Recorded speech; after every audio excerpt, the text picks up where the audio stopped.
C'est lui. Enfin, l'homme le plus recherché de France. On l'a trouvé. C'est lui. Bonjour Gérard. Bonjour. Quand je dis l'homme le plus recherché de France, évidemment, c'est Mauvaise Pioche. C'est le personnage de ce film, Gérard Jugnot, que vous signez. Comédie absolument formidable. On va en parler, évidemment. Plein de personnages, plein d'acteurs. C'est une bande de comédiens qui s'en donnent à cœur joie dans ce film, Gérard. Oui, j'ai été très gâté. J'ai demandé à des copains de venir jouer avec moi, comme pour un grand goûter. Ouais. Et en plus, ils passaient comme ça. C'est que les premiers rôles qui sont venus accompagner le destin de ce personnage que j'interprète. Et donc, c'était vraiment agréable parce que ça changeait. Toutes les semaines, il y en avait des nouveaux. Et je me dis, alors, qui c'est qui le prochain? Et même dans les salles, j'ai vu un truc formidable. Parce que les gens, bon, ça se passe vraiment très bien. Les gens se régalent. Et ça, c'est le mot que j'aime entendre. Mais il y a un moment, dans la dernière partie du film, il y a François Morel qui arrive. Et dans la salle, on sent un truc genre encore un qu'on aime bien. Et ça, c'était un vrai bonheur. Un co-détenu absolument génial, François Morel. Mais regardez, vous allez les reconnaître tous parce que vous les adorez. Ça s'appelle Mauvaise Pioche, le nouveau film de Gérard Jugnot. Bonjour, je suis Serge Martin. Je suis désolé, je ne pensais pas que l'aéroport était aussi grand. S'il vous plaît, monsieur. Mais attendez, pourquoi vous m'emmenez là? C'est lui? Un petit truc, non? Oui, carrément. Mais ça va pas bien, vous êtes des grands malades. Vous êtes Thierry Durand de Solilès. Coup de tonnerre dans l'affaire Durand de Solilès. Un homme vient d'être arrêté en Italie, le principal suspect du quadruple meurtre de Brest. C'est une erreur, vous comprenez? Une erreur! Ça pue le fait divers, hein. J'espère pour vous que c'est vraiment lui. Parce que sinon, votre prochaine enquête, je vous envoie très loin. Au trou du cul du monde, je vous envoie. Ce type, je l'ai jamais senti. Et puis les noms composés de deux prénoms, ça sent pas beau. Guy Georges, Patrick Henry. Édouard Philippe. Dans un petit village comme le nôtre, ce genre d'histoire, pour les gens, c'est pas simple. À cause de lui, j'ai perdu des clients à la boucherie. C'est pas plutôt qu'elle est pourrie, ta viande? Duo. Avec tout ça, j'ai mon ossobuco qui est moi sur les bras. Oh, pas d'inquiétude, hein. Depuis le temps que je l'attends, je vais te le dévorer, ton ossobuco. Serge, je peux te dire que je suis pas bien. J'aurais pu perdre ma place de maire avec cette connerie. Alors que moi, toi, c'est différent, t'es personne. Toute ma vie, j'ai eu peur. Toute ma vie, je me suis excusé. Et ben moi, j'en ai marre de m'écraser. C'est quoi ces conneries là-haut? J'imaginais pas que ça prendrait cette proportion. Tu dors pas? Je te surveille. Vous me cassez les roustons avec vos intuitions foireuses. Et c'est vrai ça, c'est vrai que c'est génial ce film. Et tous ces comédiens s'en donnent à cœur joie, Gérard. Oui, c'est une comédie et on se marre. Alors on va dire évidemment c'est inspiré d'une histoire un peu vraie, hein, quand même. Oui, un peu tragique d'ailleurs. Oui. Ce pauvre garçon qu'on a pris pour je me trompe, Dupont de Ligonnès. Et alors qu'il lui ressemblait pas du tout. Il mesurait 10 cm de moins, il avait une phalange en moins. Enfin, c'est un truc aberrant. Et Oui, quand j'ai on a vu dit ça y est, on a trouvé le type. Oui, il y a une pas du espèce tout, d'emballement médiatique, sans doute une fuite policière.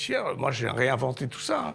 Mais c'était effarant. Et puis, ce qui m'intéressait aussi, c'était après de traiter les dégâts collatéraux que faisait cette surnotoriété qu'il avait demandé à personne. Ah oui, alors Monsieur dans son Nobody, environnement. Monsieur Personne. Oui. Alors là, et c'est vrai, il va vraiment se retrouver embarqué dans un truc, il maîtrise rien là. Ah bah oui, c'est terrible parce que moi je sais ce que c'est un peu la notoriété, mais je l'ai cherché, j'ai rien demandé.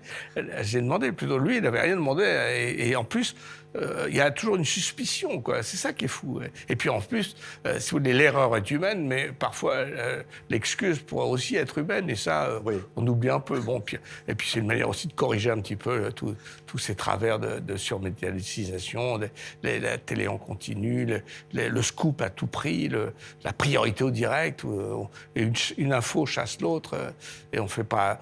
Il y a cette phrase, et la déontologie, pas de gros mots ici, quoi. Oui, ça c'est vrai. Rime qui ici, elle est géniale, alors, présentatrice de JT continue. Ah oui. C'est vrai qu'alors tout le monde rentre dans cette aventure, mais alors c'est dingue, tout le monde devient fou là-dedans. Hein. Oui, et puis on s'est régalé. Puis avec Fred Hazan, mon co-scénariste, on a vraiment écrit à chaque fois des personnages. Daroussin, qui est un personnage, un Javert pathétique. Alors c'est le à la recherche de son genre. Il y Jean croit, il dit c'est lui, il lui ressemble, alors que pas du tout. Oui, c'est que dans seul coup, ça fait quand même, il s'est pris 10 tôles.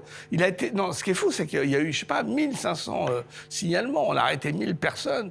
Et c'est sur lui qu'est tombée cette espèce de lumière aveuglante qu'il a. Le pauvre n'est plus de ce monde, mais ça a été atroce pour lui, quoi. Oui, oui, alors Thierry Lhermitte, retrouver Thierry, quand même, Gérard. Oui. C'est 50 ans d'amitié, hein. Absolument, c'est un vrai bonheur, mais il y a beaucoup de gens avec qui Zabou, j'avais tourné il y a 40 ans avec elle, Michel Larocque, je l'ai épousé dans 2 films, François Morel, j'en ai fait plusieurs. Il y avait que Daroussin, que je connaissais pas beaucoup comme acteur, enfin j'avais jamais tourné avec lui, mais bon, et puis même plein de second rôles, parce que, on a essayé de soigner tout ça. Moi j'étais un ancien petit rôle, second rôle qui a volé la vedette, et donc on a à chaque fois essayé de faire dans toute cette aventure. Il y a plein d'aventures, il y a plusieurs actes. Donc, Ah oui, il y a 3 avec actes. plein de surprises, j'espère. Voilà, les surprises, on ne va pas les révéler. Il y a Philippe Lachaud. Oui. Alors lui, Fifi, c'est vrai qu'il ne faut pas trop compter sur lui pour découvrir la vérité, hein. C'est un flic un peu raté, hein. Non, c'est un flic qui a tout à fait réussi sa reconversion de séducteur de barrière. Il se sert beaucoup de son métier pour essayer de choper des demoiselles. Mais ça, c'était un vrai bonheur pour moi d'avoir réussi à sortir Fifi et Rim et Charlotte Gabri aussi de leur précaré. Il n'a jamais accepté d'aller dans les films d'un autre. Il ne se pensait pas assez bon acteur. Et il a eu tort parce qu'il est absolument formidable dans le film. Eh bien, c'est vrai qu'il raconte que vous, Gérard, vous avez été le premier quand il a fait son premier film Babysitting, donc personne ne voulait jouer dedans. Il lui fallait quelqu'un de connu pour que les investisseurs suivent. Et il n'y en a qu'un qui a accepté, c'est Gérard Jugnot. Oui, j'étais au chômage, sans doute. Non, mais en même temps, moi, j'avais lu leur scénario, j'avais trouvé ça vraiment épatant. J'avais un peu d'inquiétude sur la faisabilité parce que c'était très compliqué. D'ailleurs, leurs films sont toujours très compliqués, hein. Marsupilami, c'est un paquebot à réaliser. Et je veux dire qu'il m'avait épaté et on est devenus très amis. Il m'a fait tourner dans beaucoup de films, dont Alibi 2. Et là, je le fais un peu payer de tout ce qui m'a... Un peu de vengeance, Gérard, hein, parce qu'il vous fait jouer des rôles de salaud. Il me fait sucer des cigares bizarres. Et là, il a morflé. Mais ce qui m'inquiète, c'est qu'il m'a dit qu'il y avait un rôle pour moi dans Alibi 3. Et je crains les représailles. Avec l'ermite aussi, il y avait un petit côté vengeance splendide. Hein. Oui, parce que c'est quand même pas un personnage blanc. Et c'était une manière de me venger un peu. Je me sers un peu du cinéma pour me venger de choses. Ouais, alors c'est vrai qu'on rit beaucoup. Mais il y a un fond, on le disait, les infos continuent comme ça, l'emballement médiatique, la folie de l'époque. Ce pauvre type qui se retrouve là. Absolument, moi je fais toujours des films sur des sujets graves que j'essaye d'éclairer, d'exploser comme ça, par le rire ou la dérision. Et c'est important, je trouve, que ce soit drôle, mais pas que, quoi. Et comme je joue le personnage protagoniste, là, je ne sais pas si on dit ça, non. Oui. Non, le leader. Et ça me permet d'explorer un peu, de me dire comment ça pourrait se faire si ça m'arrivait à moi. Et du coup, il y a un phénomène d'empathie des spectateurs aussi, de se dire, moi aussi, quand j'ai fait Une époque formidable, comment on fait, comment on vit le fait de se retrouver sur le trottoir, en Batignolles, qu'est-ce que j'aurais fait en 42. Enfin, c'est à chaque fois des sujets qui m'inquiètent, qui m'interpelle et j'essaie d'exploser tout ça par de la dérision, du rire et puis un petit peu d'émotion parfois. Ouais, non, mais c'est formidable. Tiens, quand je pense à un personnage, Monsieur Rabirez, c'était... Ça, c'est une période un peu plus burlesque. Hein, on va voir des images du Papy fait de la résistance, qui est restauré là récemment. C'est dire, il faut vraiment incarner le salaud absolu, là. Oui, c'est un personnage qui n'a pas les moyens de sa méchanceté, donc les gens arrivent, parce que c'est un personnage ridicule. C'est vraiment, c'est pas un vrai... Enfin, c'est un type qui voudrait être un vrai nazi, mais qui a beaucoup de mal. Il a beaucoup de mal. Et même parmi les siens, il n'est pas reconnu. Donc, mais cela dit, c'était une parodie de film. De Poiré, c'était quand même... c'était plus un film qui se moquait des films sur la guerre qu'on a vue pendant toute notre jeunesse. On se demande d'ailleurs comment on a perdu la guerre, parce qu'il n'y avait que des mecs vraiment formidables et des Allemands abrutis. Mais comment jouer des... Alors, dans Le Père Noël est une ordure aussi. Il ne faut pas dire que c'était un homme charitable, hein. Oui, mais enfin... C'était un pauvre. C'était un pauvre, oui. C'était un type qui rendait service. il rendait service. Il y avait un cadavre, il le découpait, quoi. Parce Oui. qu'il ne voulait pas retourner au ballon.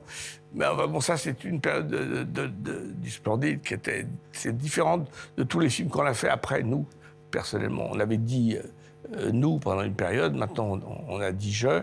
Et ces films-là, c'était une très belle époque aussi. Oui, c'est vrai que vous vous dites avec Thierry Lhermitte, bon sang, qu'est-ce qu'on écrivait à l'époque? C'était quand même dingue. Hein, même Les Bronzés, c'était quand même des trucs. On osait tout. Enfin, on n'avait pas de limite, quoi. On pouvait dire ce qu'on voulait. Avec quand même on faisait quand même très attention avec des rires qu'on provoquait. Il y a des rires qu'on n'aimait pas entendre, quand même. Ah oui? Oui, parce que le rire n'est pas forcément révolutionnaire. Le rire peut être raciste, homophobe, méchant, coléreux, dédaigneux. Non, je pense que...